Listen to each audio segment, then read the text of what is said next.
യുകെയിലൊക്കെ ചെന്ന് കഴിഞ്ഞിട്ട് അവിടുത്തെ ഒരു എക്സ്പീരിയൻസ് ഉണ്ടായപ്പോഴാണ് നമ്മൾ മനസ്സിലാക്കുന്നത് ശരിക്കും ഇവിടെ അത്യാവശ്യം നല്ലൊരു ചുറ്റുപാടുള്ള നല്ല രീതിയിൽ ജീവിക്കാൻ സാധിക്കുന്ന ആളുകൾ വരെ അവിടെ വിദ്യാർത്ഥികൾ, ഇപ്പോൾ ഫാമിലി ആയിട്ടുള്ളവരും അല്ലാത്തവരും വിദ്യാർത്ഥികളായിട്ടുള്ളവരും ഒരു 30 വയസ്സുള്ളവരും ഒക്കെ ഉം. പല വിസകളിൽ അല്ലെങ്കിൽ എഡ്യൂക്കേഷൻ വിസ അല്ലെങ്കിൽ ഡിപ്പെൻഡ് പല രീതിയിൽ പോയിട്ട് അവിടെ ചെയ്യുന്നത് ഒരു വളരെ ബേസ് ലെവലുള്ള ജോലികളാണ്. പാത്രം കഴുകുന്നു പാത്രം കഴുകുന്നു അല്ലേ? അല്ലെങ്കിൽ എന്താ പറയുക കെയറായിട്ട് പോകുന്നു, ആ, അതല്ലെങ്കിൽ ഓക്കെ.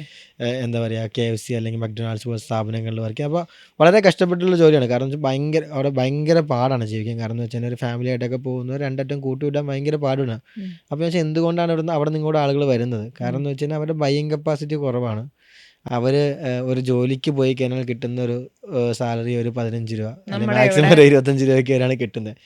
അത് വെച്ച് നോക്കുമ്പോൾ UK അല്ലെങ്കിൽ കാനഡയൊക്കെ വളരെ ബെറ്ററാണ്. എക്കണോമിക് സിറ്റുവേഷൻ നല്ലതാണ്. അതുപോലെ തന്നെ എന്താ പറയുക ലൈഫ് സ്റ്റൈലൊക്കെ ഉണ്ട്. പക്ഷെ ഇത് ഇന്ത്യയിലും സാധ്യമാണ്. അപ്പോൾ